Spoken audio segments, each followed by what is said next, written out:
Blue Lock is a surprisingly complex series at times, especially for a football manga, and I see a lot of confusion over its mental concepts, which are really what drive the series forward. So I've put together a video breaking down each one, and where applicable, how they relate to real life, starting with the ego types. The idea of the two ego types comes up repeatedly throughout the PXG game, the self-style and world-style egos, and they're actually a very real thing, based on the two personality types introduced to the world by the man known as the Father of Flow. And I apologize in advance for my attempt at pronouncing this, Mihai Csikszentmihalyi. In short, an Autotelic personality, or self-style ego, is someone far more interested in their own interests than anything else. Someone like Shido, Barra or Bachara, the way in which they do things matters more than the end goal to them. They're very intrinsically motivated and can often seem completely irrational to those around them, whereas an Exotelic or world style is more interested in what the world will give them for something.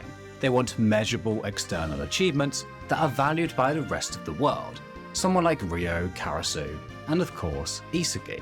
Besides the fact that I love how Blue Lock is completely conscious that not everyone's brains work the same way, you can't just apply the same formula to everyone and expect it to be perfect for them.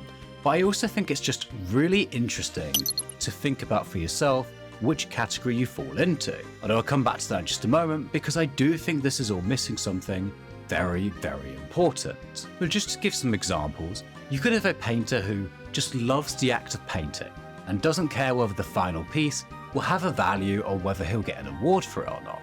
That would be a very self-style ego who just cares about the act of doing something itself. Whereas someone who trains for a marathon because they want to achieve a certain time and be recognized for it, rather than because they enjoy the running itself, is more of a world style. Now, sometimes these lines can seem slightly blurred.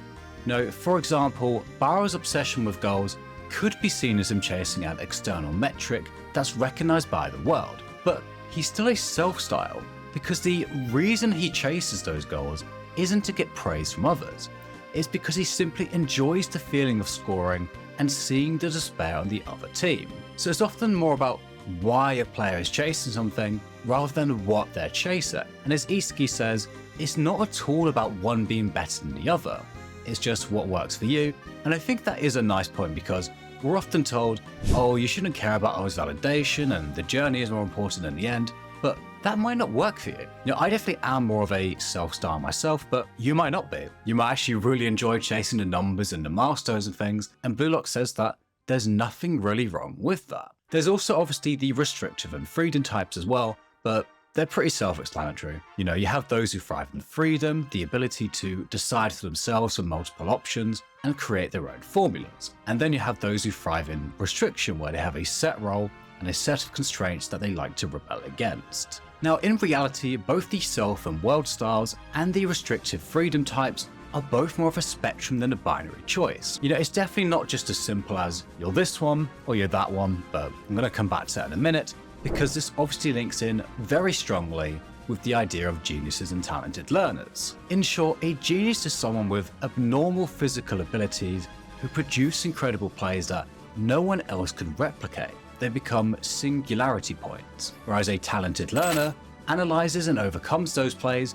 to develop their own using a new kind of logic. Then in 282, Isugi says something that I actually don't fully agree with, or at least I think Blue Lock will have to expand on this further in the future, and I'll come back to why, but I'll just go through what he says for now. He claims that a talented learner and the world style are the same thing, i.e. all talented learners have world-style egos and all geniuses have self-style egos.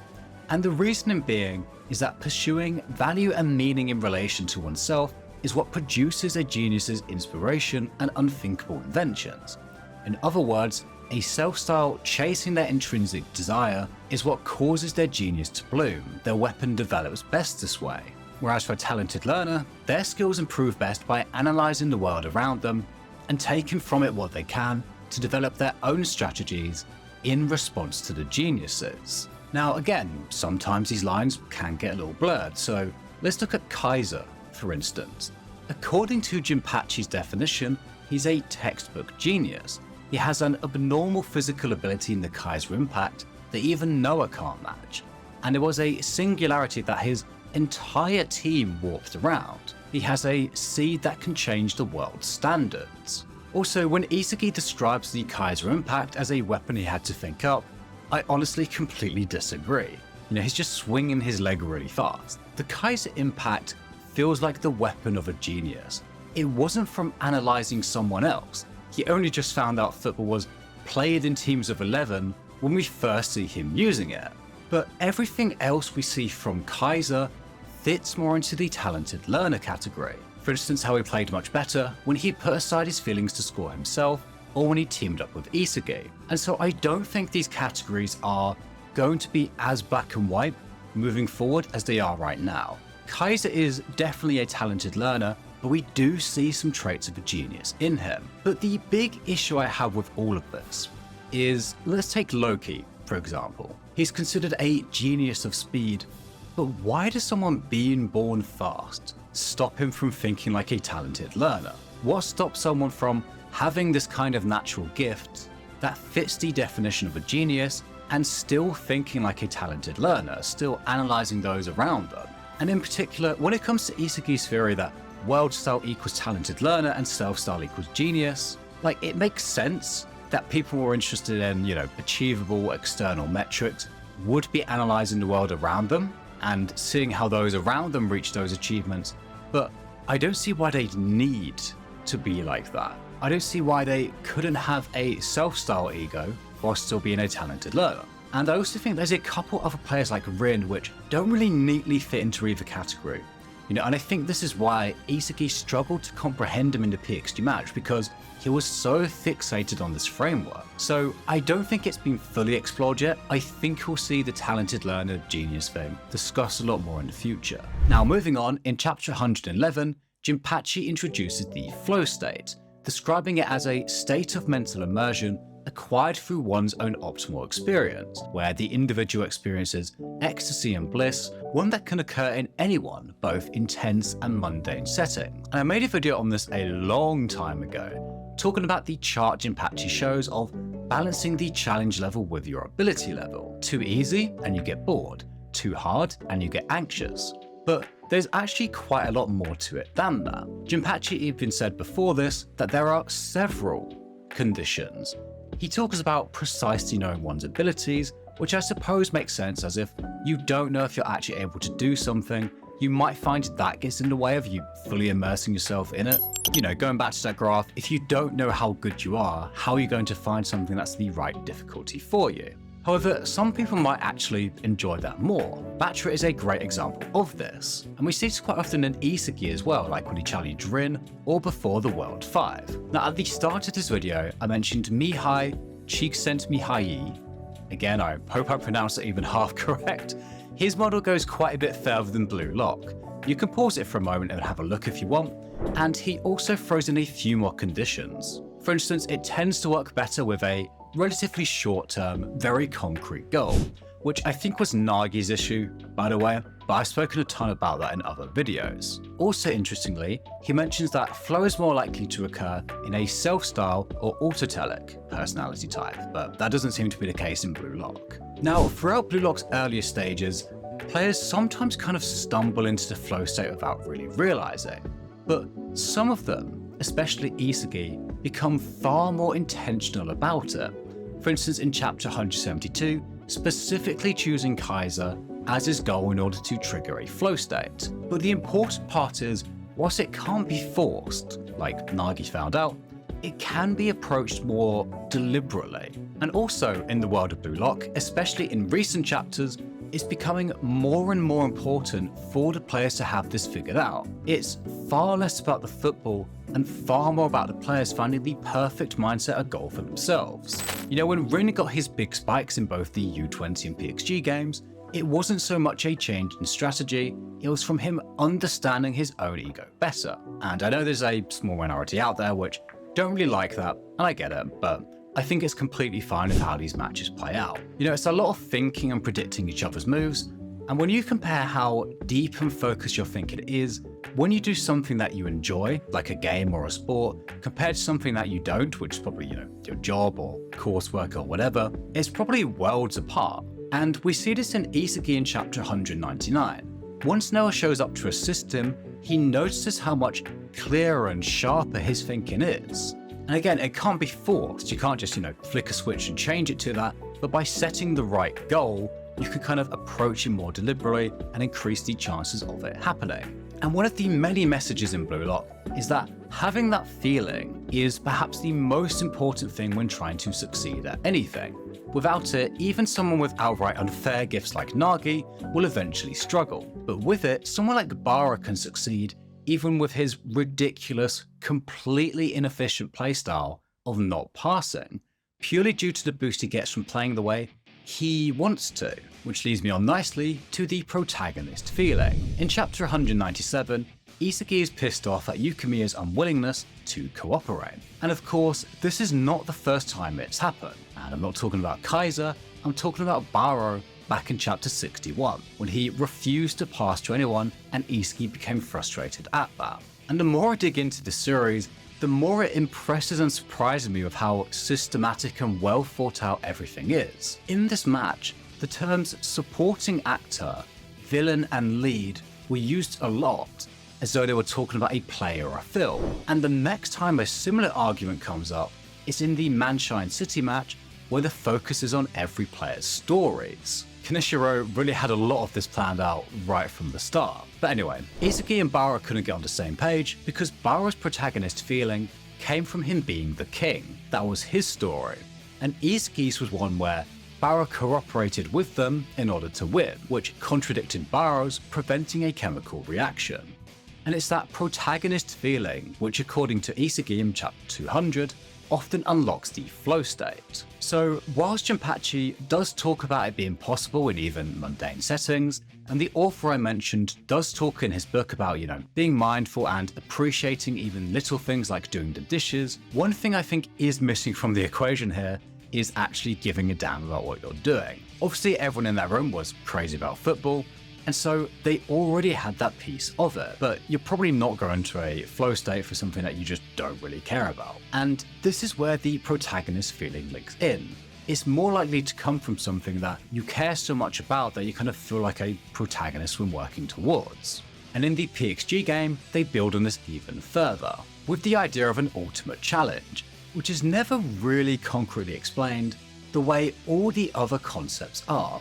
It kind of just comes out of nowhere when it's first mentioned in 253 by Hiyori. And so it's something that I'll honestly hold in my hand and say, I don't feel 100% confident on all of the fine details of. And it turns out there might be a very good reason for that. I spoke to two Blue Lock experts in Suzel and Akira about this, and Suzel's told me that this is the only time in the entire original Japanese manga that the phrase ultimate challenge is used. Now, Akira pointed out that there is a brief discussion of something similar back in 191 after Nagi's 5-stage volley, where Isagi reflects on how Nagi found a challenge that let him believe that he's the protagonist. But that sounds more like flow to me.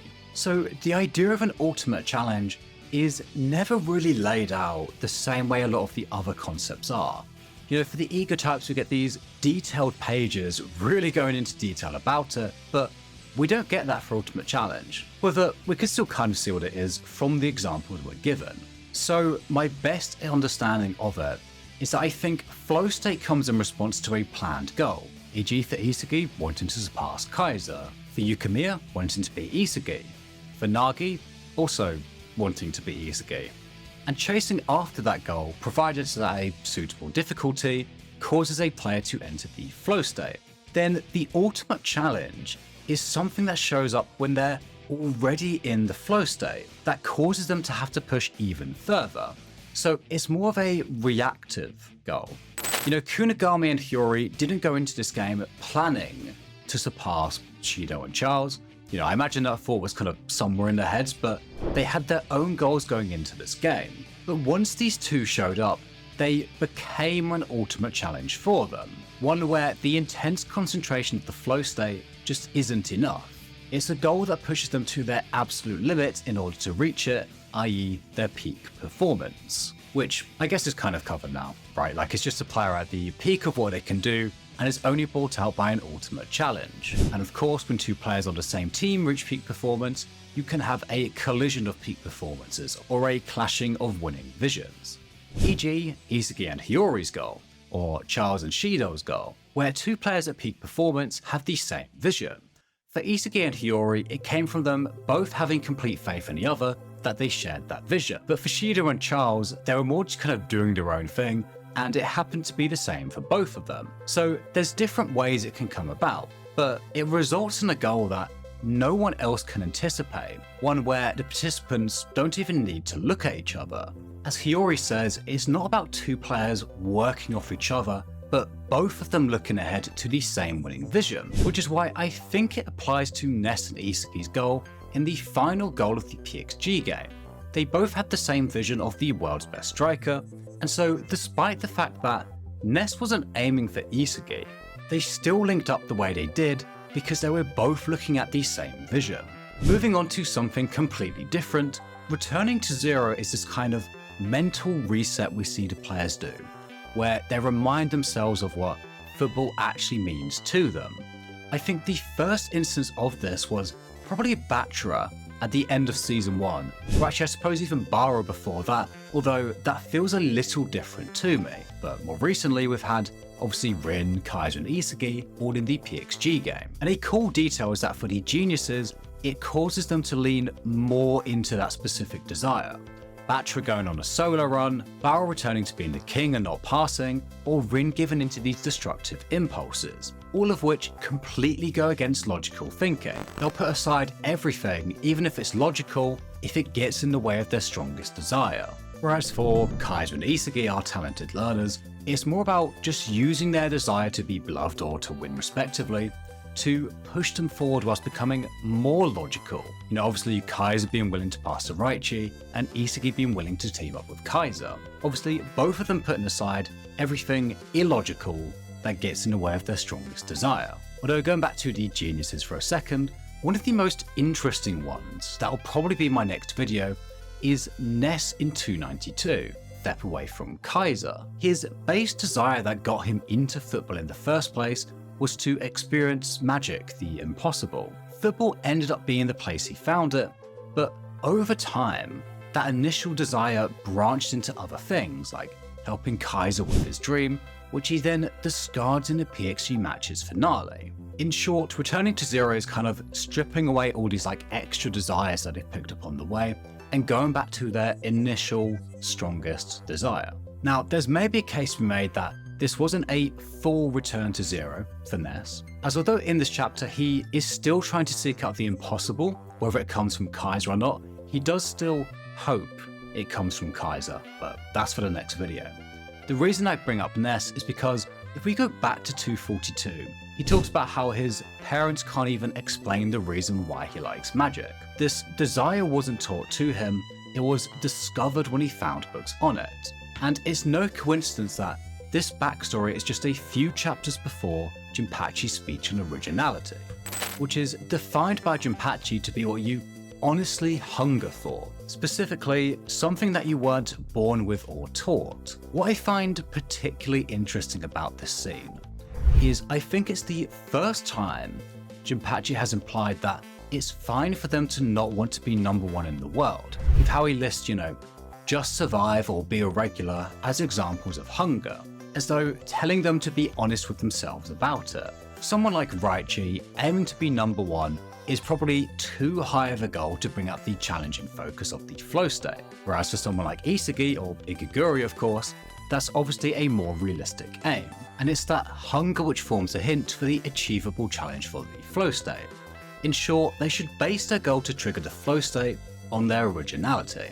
I also think it's no coincidence that this chapter is the same one where we see Ryo and Nagi talking about how they need to get fired up, but Nagi then asks Ryo to give him some heat. Nagi doesn't seem to have any awareness of what his own originality is, and it's not something that Ryo can give him, which is why trying to follow Ryo's idea ended in the disaster that it did. Now, moving on to weapons, which might seem a little strange to list here as it's pretty obvious what they are, right? Just a player's specialty or strong point.